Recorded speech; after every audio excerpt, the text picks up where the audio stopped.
Bizani yoshligimizni judayam qiyinchilikda o'tgan. Qanaqa tushuntirsam bo'ladi?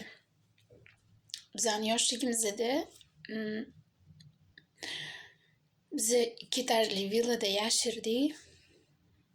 Qolgan dugonalarim 4 etajli uyda yashashardi.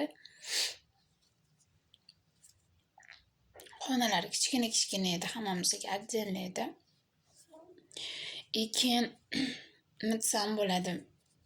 Boshqa dugonalarim такой nima desam bo'ladi, такой брендовый kiyimlar olishsa, bizani ota-onamizni bundoqroq bir где-то bir $1000, $2000 kiyimlar olib berishardi. Uzr.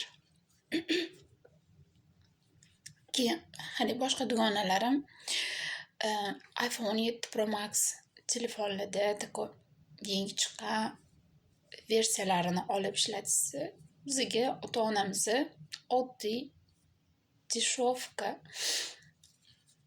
iPhone 16 Pro Max olib berishgan. Даже so'rashmaganda bizdan. Keyin boshqa dugonalarim chet davlatlarga aylangan olib borishardi ota-onalari. Bizani ota-onamiz bo'lsa, bizdan qutulish uchun qo'limizga pochka pul berib lagerlarga yuborishardi-da.